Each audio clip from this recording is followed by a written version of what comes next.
Hello, everyone.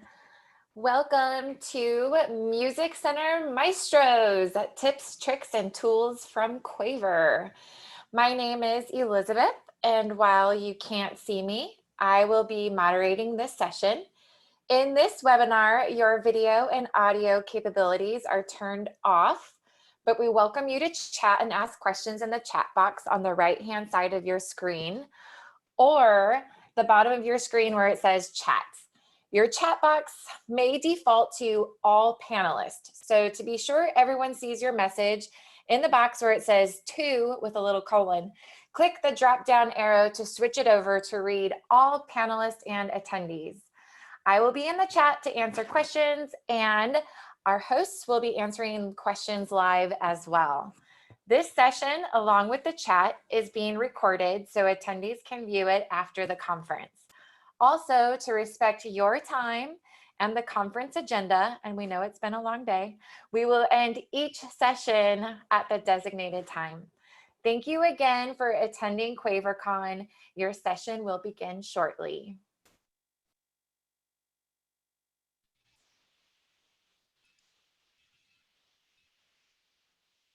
Hello, everybody. Hey. Sorry, I was having too much fun reading all the chat stuff. I was getting sidelined here. I know there's probably so many wonderful people in the chat. Thank you, everybody, for coming to join us today. Yep, so staying exciting. with us. Yes. So, you ready to start? I think so. You want to go first? I will. Hi, guys. My name is Michelle. I'm one of the instructional coaches here at Quaver, and I am bringing to this session my 30 plus years of classroom experience as an elementary music teacher. And my name's Kate Dwinell. I am Quaver's Ed Tech and Distance Teaching and Learning Specialist. Yes, I am a specialist in distance teaching and learning. And we are so excited to be here with you guys today to talk about centers and how you can do them in today's day and age, right? It's going to be great. We have a lot of stuff for you. We do have to move fast. We are going to be watching the chat, but if we miss anything, don't worry, guys. We'll be looking at all your questions later. Absolutely. All right, so let's get going. The purpose of today's session, what you're going to learn, why is it important? The purpose of today's session is all about centers and the benefits that they have in your classroom. There's so many benefits to having centers in your classroom, whether it's in person or online.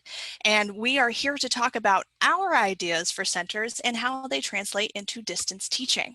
So let's get going. All right. Okay. Our agenda. Number one, we're going to look at the benefits of music centers. Then we're going to look at tips for implementing centers, then examples and ideas. But first, we're jumping over to, oh, you can ding number 3. I like to ding them. Yeah, I know.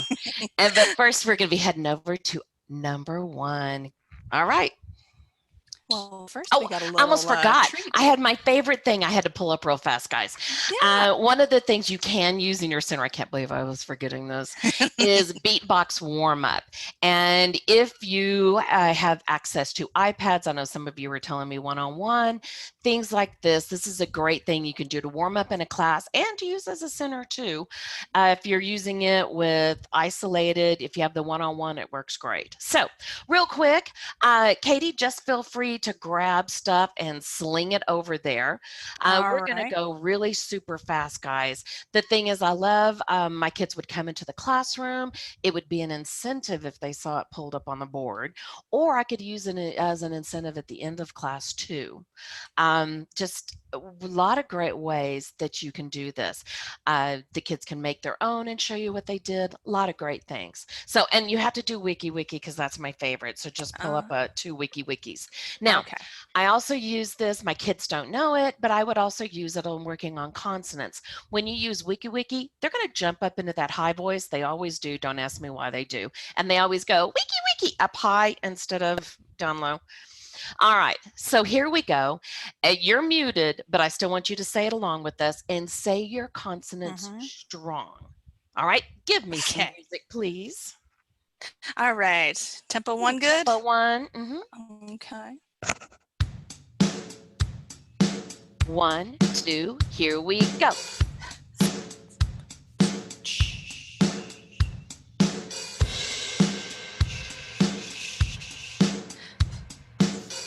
Sorry, I forgot to tell you, no repeats.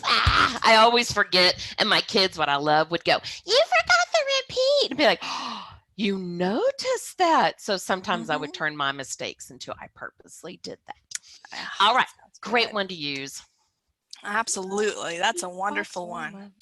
And that's a good one you can do for distance teaching too. You can bring that screen right up, have everybody do it along with you. Yep. All right. So, okay. Number 1, we're looking at the benefits of music centers. So let's take a look at that real fast. All right, so some of the benefits to music centers. These are such an important thing to have in your classroom, whether it's in person or online. There's so many different ways that you can use these.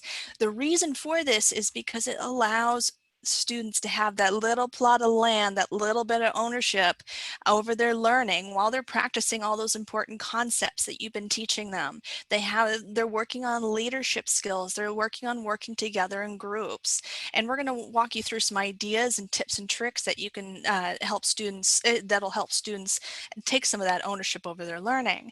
And also, centers really allows you as the teacher to have time to focus on those student needs, those specific student needs. You've got that bird's eye view of everything that's going on.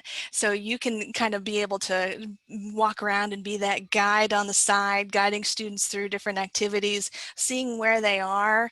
And, you can even take some time to do some assessments and things like that. It's a great time to let students kind of run the show and have yourself a little time to see what's going on kind of underneath the hood with everything.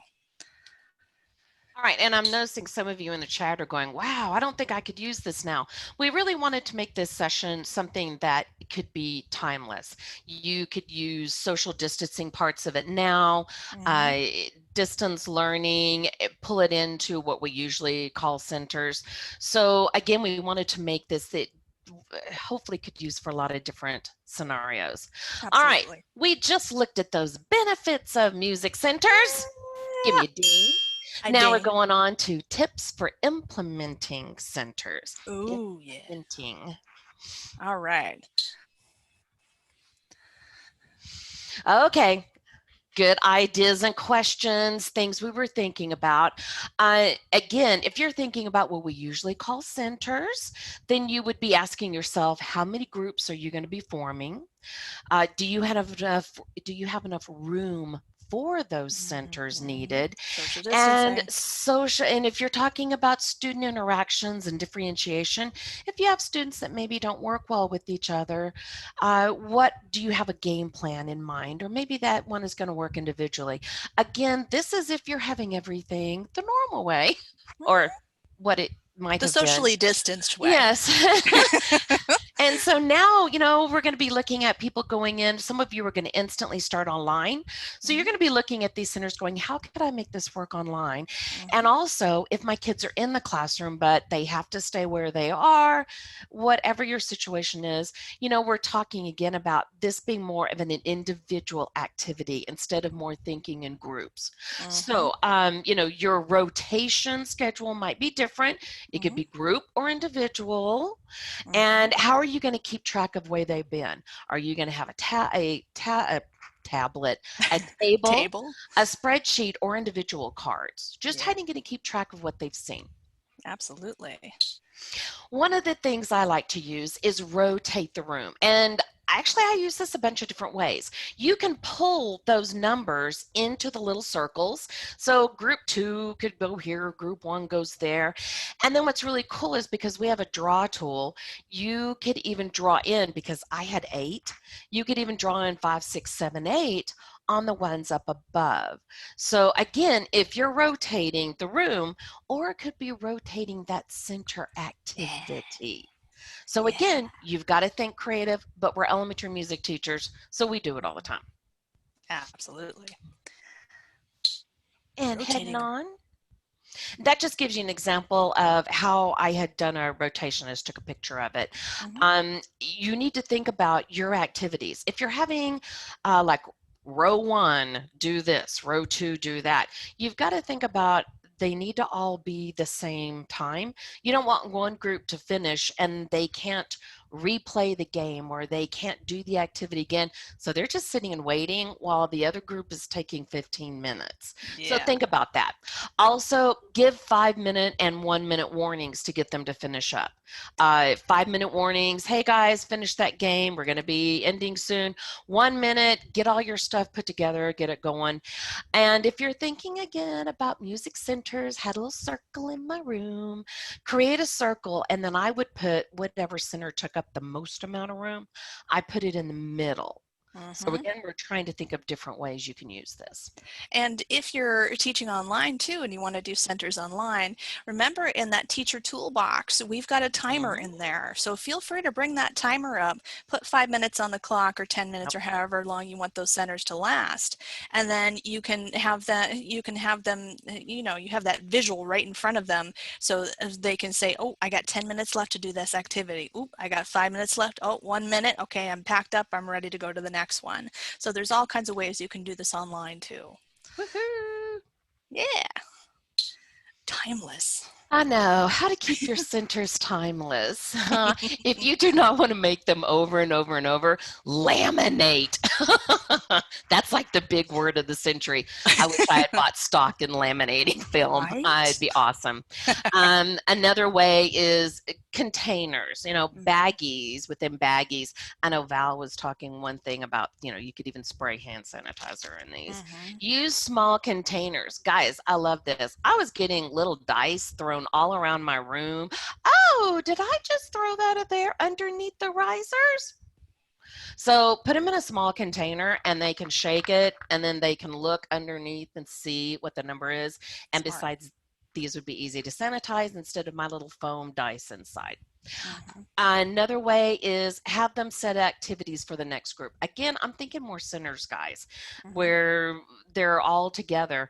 And when they go from group to group, they would just get it ready for the next group. But if you are social distancing, maybe you do have another activity they're going to next. Make sure they put everything back where it belongs. Last, very important, know your district's guidelines for sanitation. Well, I may be saying, hey, spray Lysol or whatever inside there, and your district may have specific things they want to do. So be very familiar with that. Ask questions, what can you do, what can't you do? We'll give you advice, but you still need to check with them. And if you're distance teaching too, write your centers out in directions and things like that in Word docs. Don't be afraid to get some worksheets. If you're using worksheets, put those up in Google Classroom or whatever your school learning management system is, or if you're using Zoom or Google Hangouts. There's so many ways. Everybody's doing everything differently. But then make sure maybe you put a folder together in maybe a Google Drive or Dropbox, and then that way you've got everything in one place to keep forever. Keeps it organized. By the way, dollar store, I believe, is where I found these. Yes. Okay, everybody's favorite thing right now that some of you still have no idea how it's going to work, what it's going to do. Is social distancing. It's going to be fine because number one, we're elementary music teachers. We are the most creative people in the world on your school. So keep everyone in their designated place. I know some of you are going into classrooms. They've got to stay there. Number two, everybody gets their own. Whatever it is, everybody gets their own. Material storage. Really, if you're running around on a cart, some of you have got the cutest carts decorated already. How are you going to store those materials? What's a quick and easy way for you to get to them? And again, check your sanitizing guidelines from the district. Absolutely. That's one of the most important things. You got to know how am I supposed to clean? Can I wear a mask? Do I get a shield? Everything. Oh, I love where somebody said sometimes we can move the center materials instead of the kids. And again, guys, you're really going to have to think about what works well for you and the guidelines that your school and district have decided on. But that's a good one. But you're all creative, and there are all kinds of different ways, and hopefully things that we're suggesting now might just kind of spark some creative invention that you might put together that will follow your district guidelines and work great for you. I know somebody's probably put something in here that's like an awesome idea. I So, know. We're going to have to go through the chat I know. later. All right, distributing directions. So with directions, there are so many different ways that you can put directions out there. You know, when I was in the classroom, I loved index cards. I wrote down all of the wonderful directions on index cards. Sometimes I put little stickers and stuff on there. I made it really cute. I laminated them. And then I could put them in a box too. I had like a little index card box, and I could put it up on my shelf. And if I wanted to use the centers over again, which I taught at 2 different schools, I had multiple classes that did the same thing. I always had to use the cards over again at some point. I did those, Word documents, and presentation slides, you know, Google Docs, Google Slides, Word doc, PowerPoint. There's so many different options out there. Write down those directions on there. Put pictures down for the younger kids to be able to understand. And then that way you've got digital directions on there that, you know, if you're distance teaching, you know, this fall, use those. You can share them in Google Classroom. You can put them in the chat for the students. You can share your screen and put those presentation slide up there with directions. You've got different options up there to be able to use those. And then QR codes. This is a great way to distribute digital content for a center, especially for the younger ones who a lot of times it's very easy for them to pick up like an iPad or something and scan a QR code and boom, they're there. So you can create QR codes. My favorite website is qrstuff.com. So let's say you're typing up directions or something like that for a center. Type them up in a Word document or a presentation slide. You can put that QR code right up there. They can scan it and they have digital directions. Maybe you have some interactive directions that you want them to be able to interact with on a tablet. Could be useful. Or if you're digital teaching, if you're distance teaching, create a QR code. Put it up on, share it on your screen, or put it up in your learning management system in an assignment. Students can go and scan a QR code. They might have a family member's phone or their own phone as a second device. They might have a different way to access that sort of stuff. Or, you know, if you're using maybe something like Quaver, where we do have QR codes as well that you can put up and students will be able to access different activities. We also have just a different code option, so they can type it in on the same device if they've only got access to one device, which we all know is a pretty important thing that is out there right now. Not a lot of students have access to devices or multiple ones, but there's always ways around it. My littles were so good at QR codes. Oh, my littles, I think they could teach the older kids what to do. Right? So, Yeah, and some of the best devices you can use, any sort of tablet that's got a camera on it, iPads, you know, there's Android tablets out there, Google tablets, Chromebooks too.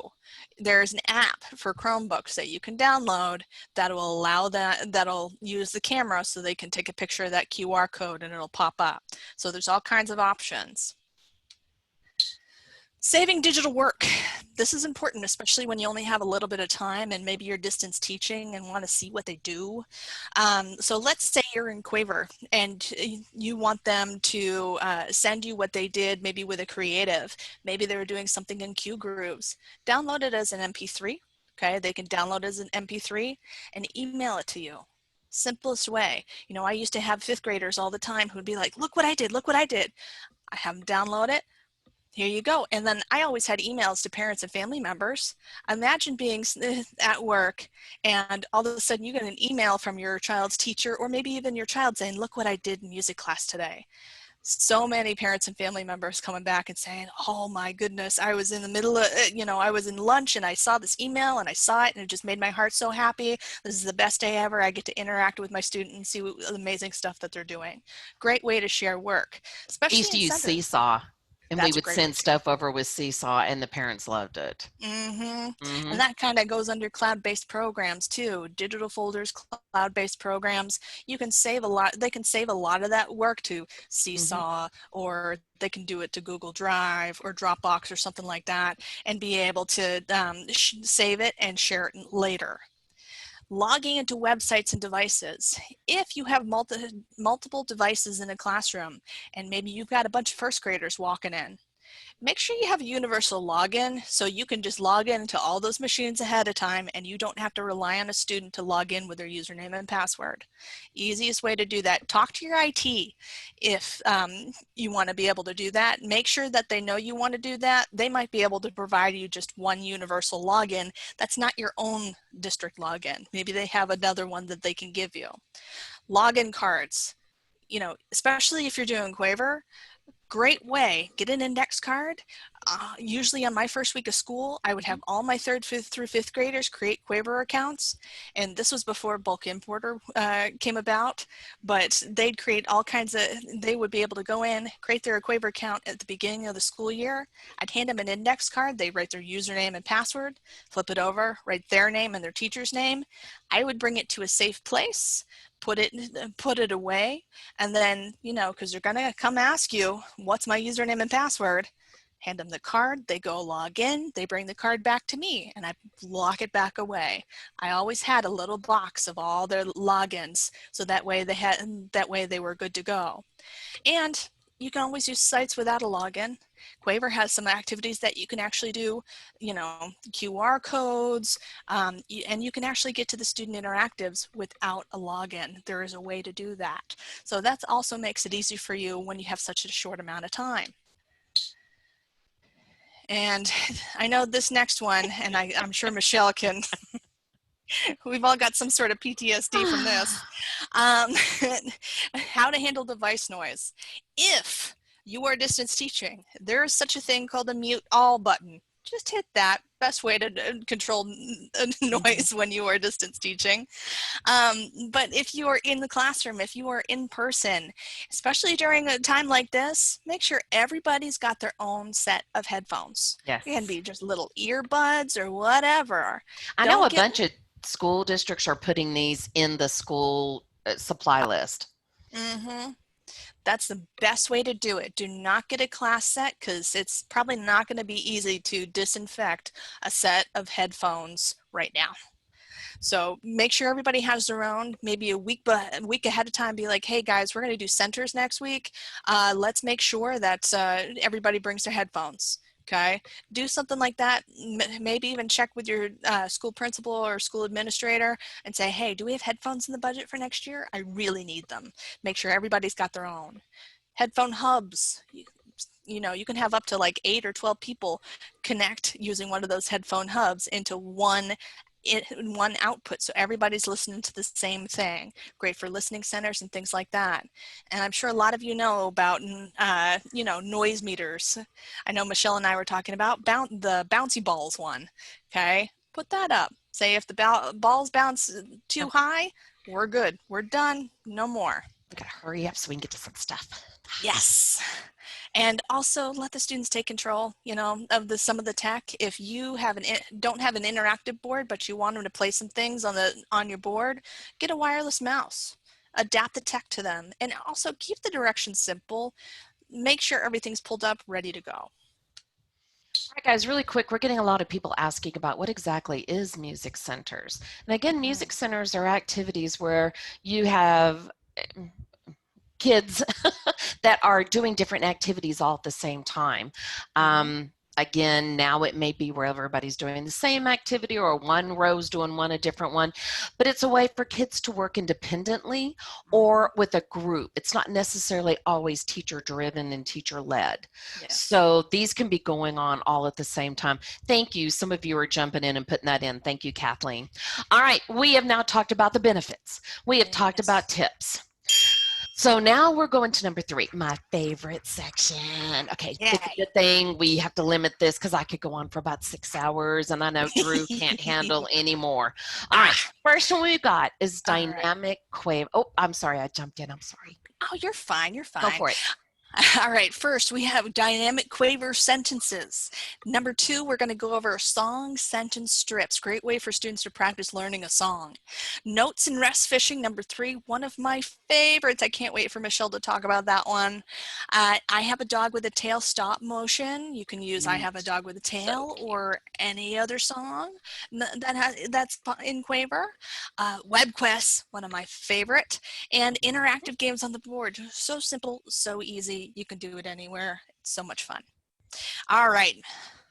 Dynamic Quaver sentence. All right, this is one where, and you can change this up however you want. We're going to be showing you a blog link that you can go to, and I have these already made for you, and instructions, all of that, so I'm going to go fast. This is where you take a dynamic, and the kids have to pull out of my little baggie one dynamic card, and they have to pull out one sentence. And then you have to say the sentence with what you got. So I have forte. All right, here is my sentence, and it's forte. Ostinato likes to eat French fries with mayonnaise and chocolate sauce. Now, if you are doing remote learning, you could actually tell the kids, I want you, with your student recording, I want you to use forte, and here's my sentence, or have the kids make up a sentence. Little things like that, super easy, but it's a fun activity if you have them in groups, or even if they're all in their rows, sitting in the chairs, doing their own thing. It's just funny to hear and see them. It's too much fun. That's a wonderful one. That's a wonderful one. Going on. All right. Let me bring up the next one for you. This one, love it, because it is song sentence strips. Got this from a friend of mine, and she's probably in here right now. Whenever we needed to work on songs that the kids had to know, I was a Texas teacher, so we had to do Texas Our Texas. And so we would take the lyrics, we would laminate them, and we'd cut them into strips. And then we would time the kids, and they had to put them in the right order really fast. And of course, we get them a lot of time at the beginning, but when it got time to the test, we didn't give them much time because they were good at it. So we pulled up Unique. You can take it, print it out. You can, again, laminate it. By the way, we use different colors, so the kid next to them had a different color. They wouldn't get everything mixed up. And you could just simply put it in a baggie, whatever you want, and then the kids have to simply put it together. Just an awesome idea to get that memorization going with the kids. It made for a fun center. By the way, you can even do this with first grade towards the end of the year.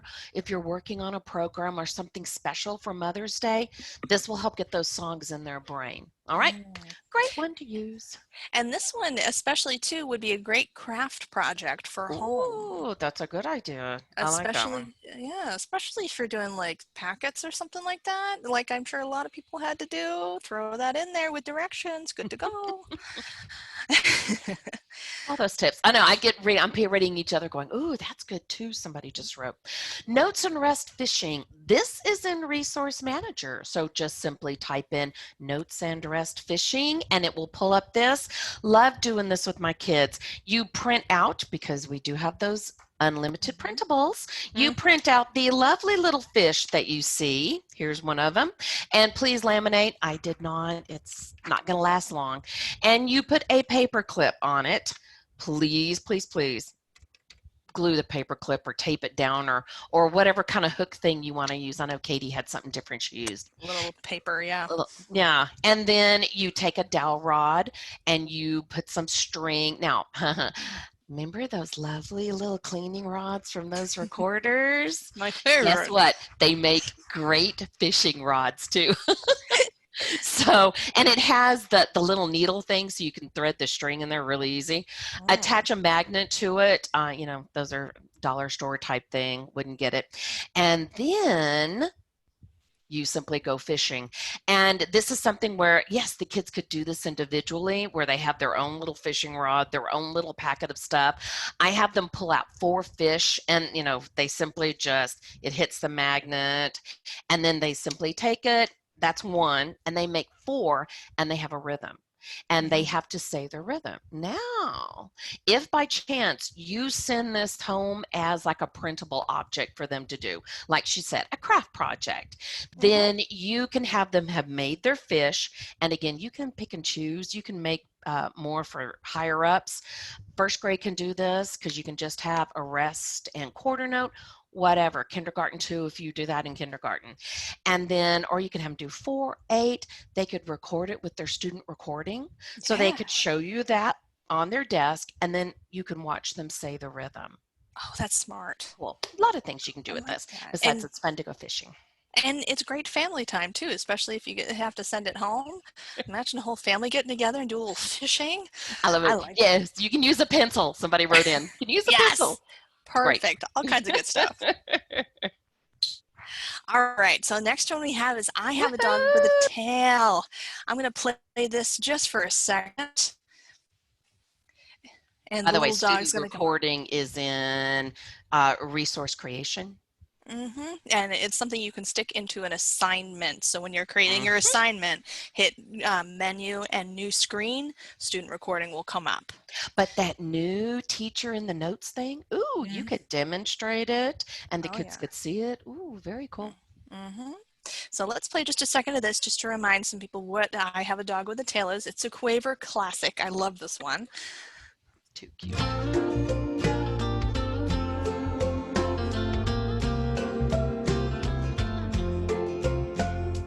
I have a dog with a tail. Woof, woof.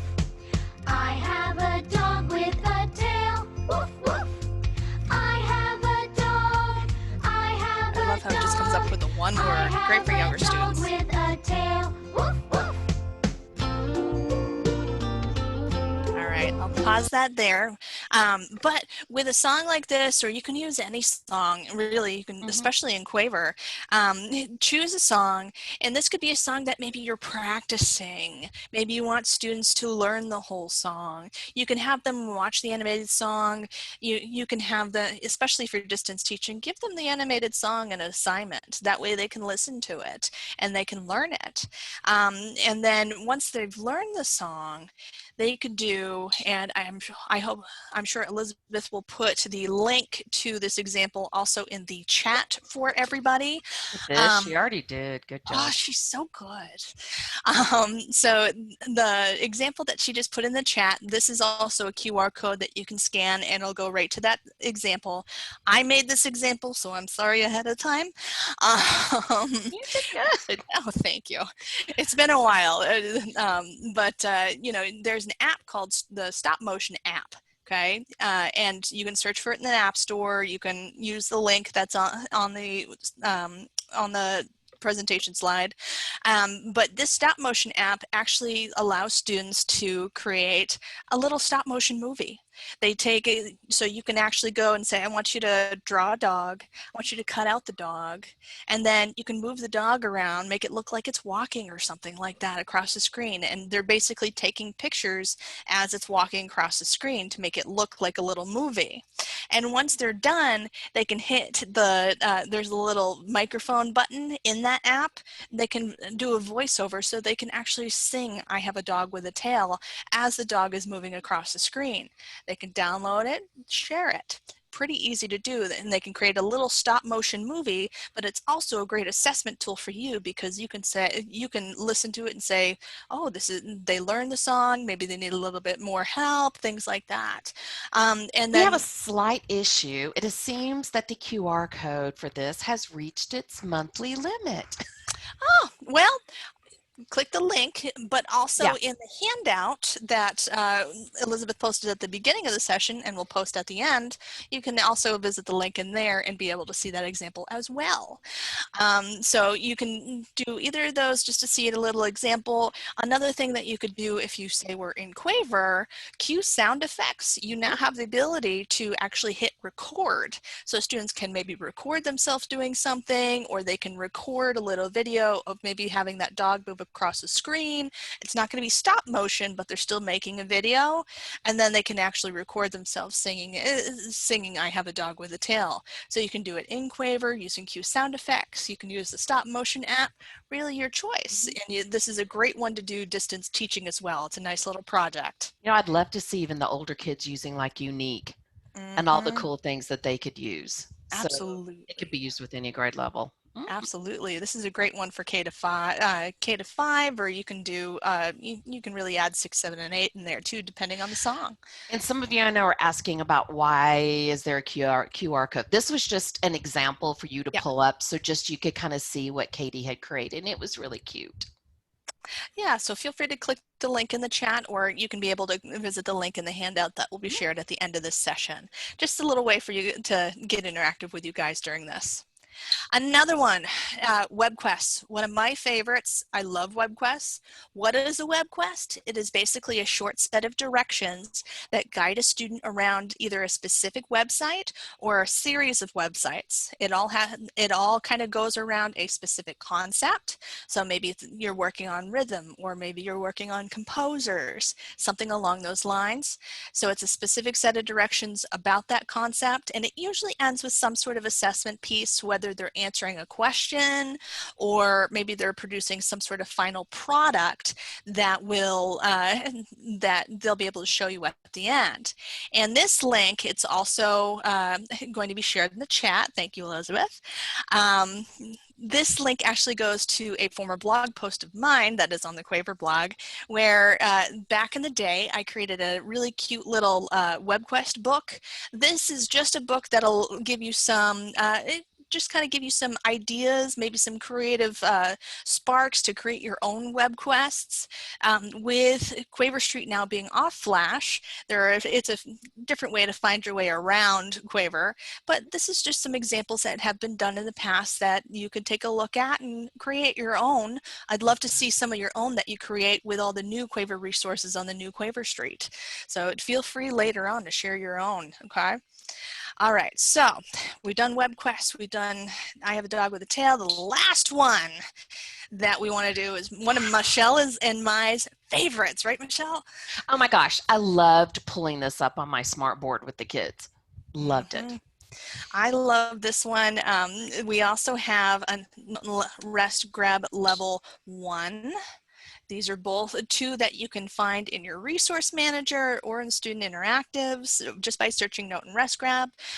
With both of these, you know, you can either have this up on the board just as is, especially if you have an interactive board, and use that as a center. If you're in person, students can socially distance by staying in their spot and then coming up to the board one at a time, maybe and making sure you wipe down the board after every use. If you don't have an interactive board, you know, grab a wireless mouse. That way they're staying in their spots. You can go around and pass the wireless mouse around after you've disinfected it each time. A little extra work, but you know, it's going to make it really interactive for the students, so they can each have a turn during the center. Or let's say they each have their own device. Maybe they all have their own iPads or something like that. If you hit menu, hit mobile, QR code pops up. Students can scan that and be able to each play the game at the same time. So feel free while I'm talking to, if you'd like to scan that QR code, it will work, and there's no limits on that, on the amount of people who can scan the QR code. So the students can go, they can scan that QR code, they can all play that game at the same time. These QR codes right now last up to 45 days because of basically what's happening in our educational environment at this time. So we have them up for about 45 days. And this is a great thing that you can also do distance teaching as well. You can bring this up on the screen, have students scan this QR code if they've got a different device, or if they've got one device, have them type in this URL, okay? It's the same URL, so they can bookmark this after they've typed it in once. You can use this multiple times, but this code down here will change. So they can type in this code on that website, and that same game will pop up on that device. So they can do it either way, using the QR code or going to this URL and typing in this unique code. Both will last for 45 days at this time. Remember, guys, QR codes are just, we've been talking about how to pull them up. A lot of you have smartphones. You just put the camera on, show it up. iPads do that now. People that have Chromebooks, if you've got the newer ones, they do that too. So QR codes are just a quick, easy way that kids don't have to log in, then do other stuff, that they can open up directly to it. So I'm seeing that in a bunch of questions. And another great activity in Quaver that you can use with QR codes or having up on your board as staff champion. And then what's your favorite, Michelle? Oh my gosh, I'm brain freeze. Yeah, I just told you. My fish one was my favorite one. Wasn't it also instrument crane? Oh, geez, I can't believe I forgot instrument crane. Oh, my heavens. Okay, I am calling that a senior moment. It's okay. It's okay. I'm hoping none of my former kids are on this because they'll be going, she forgot? Yes, instrument crane is another one of my favorite ones. I have too many favorites is the problem. Oh, my heavens. All right. Okay. We've done number one, the benefits of music centers. The kids are learning to, they're basically learning either by themselves or in a group situation. It's not teacher-driven, teacher-led. Tips for implementing centers. Okay, we've got those tips in there. Again, you're really gonna have to check and see what your district and what your school has for guidelines for what you can and can't do. And number three, we've given you examples and ideas from Quaver and beyond. And again, guys, we really try to make our activities where it could be used by multiple grade levels, either in the classroom, in the music room, or at home. Tried to give you a lot of different ideas. Some of you, oh my gosh, I've been so distracted because you've come up with such better ideas. Cheryl, we're not talking about saxophones right now, okay? And you've come up with such great ideas. I hope you all got to see this. And remember, the chat section is going to show up later on with the recorded session you're going to get. Yes, and I mean, keep those ideas flowing, keep them coming. This is just a way, we've kind of brought our ideas to the table and we want to see yours as well. So keep sharing. Yeah, keep sharing those ideas, keep talking to one another, especially when it comes to centers and things like that. You have so much that you can do. You are, everybody here is a very creative person, and there's always a way to do something. There's always a way to do centers. There's always a way to teach, whether you're distance teaching or have to do socially distance in the classroom. There is a way to do it, and you are a creative person and you can figure it out, okay? Especially with the help of everybody around you.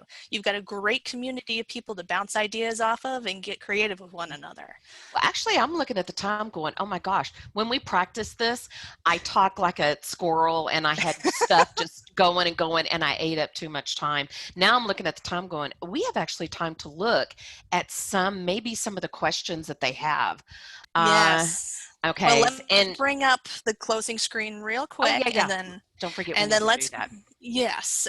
So let's go over some questions real quick, Michelle. What do you got in there? Abby, help us out too, because I know you and I think Val and I think Tony's in here too. You've been catching a bunch of stuff. Look at the Q&A. Oh, I see it. We've been kind of funneling things in there for you guys. Okay. Can you explain how to use centers if your students are online? Can students still interact with Quaver? Oh, yeah. Definitely. They can have their own student accounts, or if you're not doing student accounts, you can use those mobile codes, those QR codes. We call mobile codes and QR codes same thing. So you could put those into a doc for your Google Classroom. You can put them in for Seesaw. You can use those mobile codes for Canvas, whatever. Well, and you can also too create assignments for Center 1, Center 2, Center 3, Center 4. And especially if you're doing some sort of synchronous learning where everybody is together on maybe a Zoom chat or Google Hangouts or something like that, say, okay, log into Quaver, Center Group 1, you're doing Center 1. Look for that in your assignments and do that, have them do that. Put the timer up so that way they know how long they're going to be. Group 2, you're going to do this. Okay, now it's time to switch. So you have options like that too that you can do in Quaver. Makes sense. All right, how can we have the kids use the same tools without having time to sanitize? Yeah, you're gonna have to, that's multiple making a bunch of stuff, people. That's what it really is.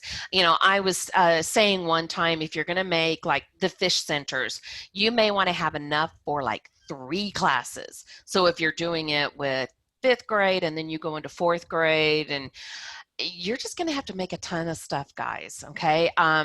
You're with family, you know, Yeah. having a cool family night where everybody gets together and crafts. Woo-hoo. My husband loves to cut out and laminate. I'm with my There you mom go. right now, who's a speech path. Do you not know how much I've crafted already? Oh, here's a good question. Do students need Quaver notes to download MP3s? If so, how No. do I give them some? No, it looks like it costs, but it doesn't. So you're No. fine. Yeah. You're right. Is there a way for students to access this game without typing the URL, maybe via Quaver Street? Student interactives. Yeah, Yeah. the student Hit the interactive. student tab. Mhm. Hit the student tab. Hit student interactives. A lot of those will be in there. You can just direct them to go in there. All right, Kathleen wants the handout again. I know a bunch of you are putting that. It's there, okay? It's up there. They keep floating it a bunch of times. So if you don't get Yeah. it, remember, recorded session, we'll have it there too. Yep. What is the stop motion app? Stop motion app. You can search for it in the App Store. Literally just search stop motion. And it's pretty much the first one that will pop up. It's one of the only ones in the App Store. It is a great little app that I love. It is so easy to make stop motion movies in there. And again, you can also use cue sound effects. It won't be stop motion, but it'll be their own little video. Mm-hmm. How do you make QR codes? QR Stuff is a great website to use, but you can literally just Google QR code generator and you'll get a bunch of hits up. There's so many different ones out there. It's your preference, whichever one you choose. And just remember, you're taking some people are saying QR, can we make QR codes for Quaver? No, you've got to use the ones that we have. And we have been adding a lot more interactives, have QR codes, mobile codes with them. Okay. We've done the work for you when it comes to QR codes in Quaver. So don't worry about making your own with Quaver. We've done it for you. You're good. Can you assign games like Note and Beat Grab? Yeah. Yeah, you can put them in an assignment. Yes. Drag it over into the assignment. If you don't know how to make an assignment, I'd love to tell you, but we don't have time now. But contact customer service at info@quavered.com. They are amazing people who know so much about the website and are there to answer your questions, especially about walking you through how to create an assignment. And we also have previous webinars that we've done where we walked you through how to do it. Emily has done that, and she's awesome at it. Yeah. Can kids record videos on Chromebooks? Yeah. Absolutely. And you can put that student record screen that's in Quaver into an assignment, and then they can record themselves on a Chromebook in there. I believe the preferable web browser, I think, is Chrome anyway, so I think they should be good to go. And here's one. Are the QR codes printable if they were usable for 45 days? I took a screenshot of them, and I could put them on paper.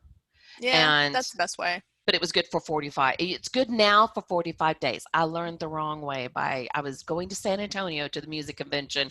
My sub called and I had made them 14 days in advance.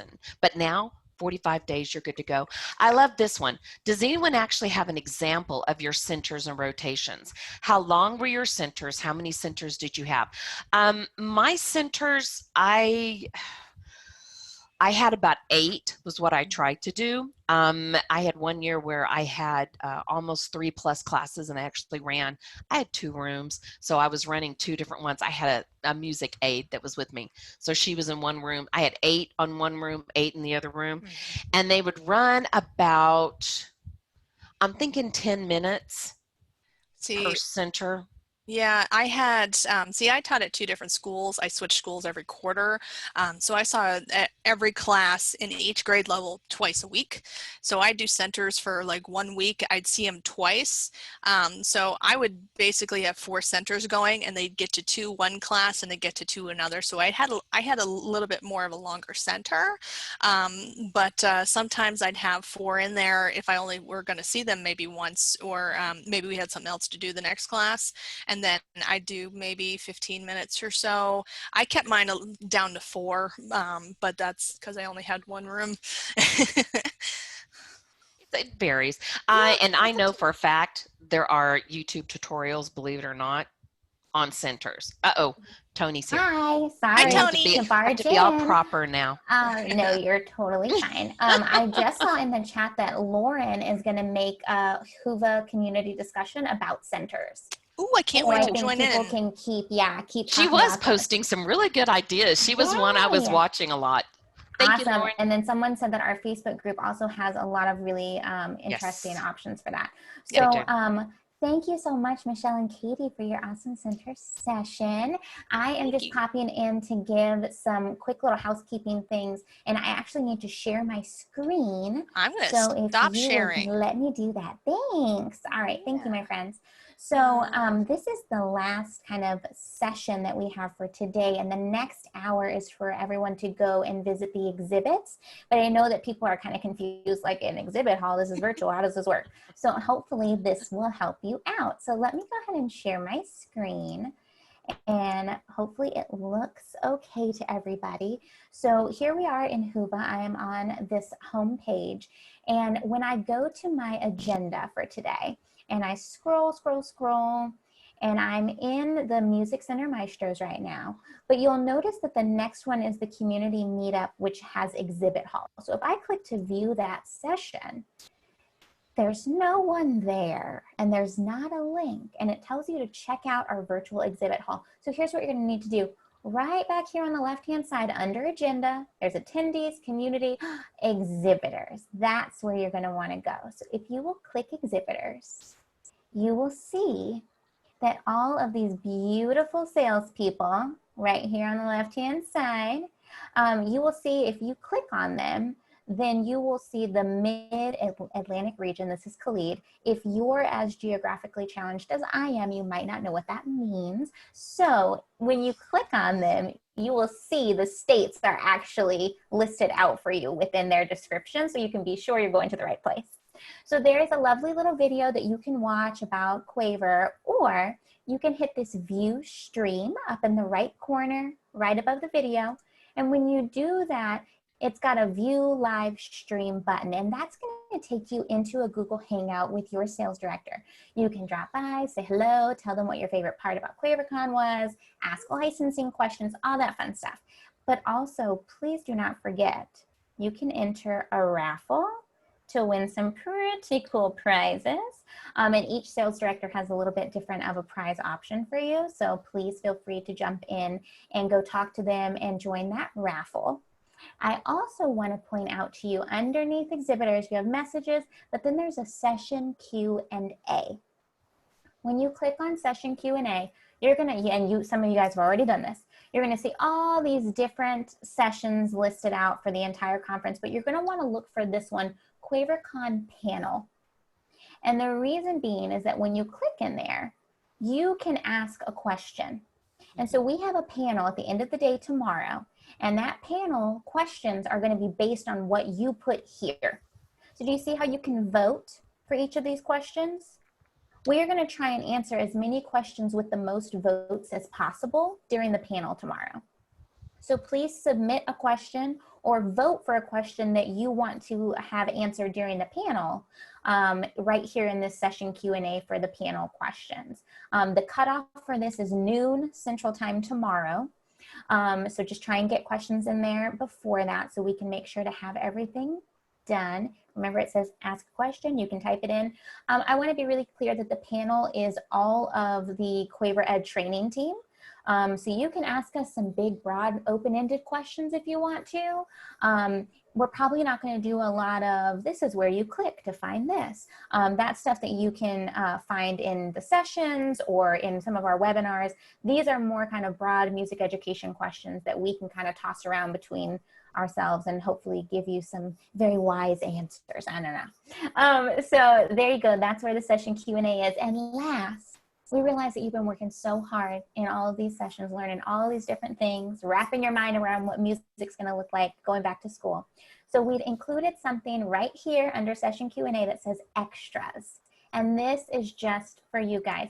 So if you will click extras, this is where we have all of these self-care downloads for you because you need to take care of yourself. And so we have some mandalas, which are little coloring sheets that are amazing. I love them. So you can download those, print them out, and have a little coloring session. There's a Quaver SEL self-confidence video because we need to feel good about ourselves as educators. So you have that. If you're interested in joining our Found Sounds Challenge for your chance to collaborate on a song with Austin Otto, this is where that MP3 is, in that extras. But we also gave you a unique poster and download. If you want to change to your screensaver, you can. There's some videos our Quaver Ed employees did kind of like, I don't know, like an open mic virtual night. Basically, we raised money for a local music, I believe it was a strings program here in Nashville. You also have Perry the Sheep and some Boo Bam and other characters. These are little desktop downloads that you can have. So all of that is there for you. Again, on the left-hand side, you want to go to extras to find all of those things. All right, so let me stop sharing. I hope that cleared up some confusion. Everyone's going to go and hang out and see their sales director. I'm probably going to pop in and see some of the sales directors too, just because it's fun. Say hello, and we will see you tomorrow morning after you've all done your self-care. You're going to come back so zen and ready for day 2. All right, beautiful friends. See ya. Bye.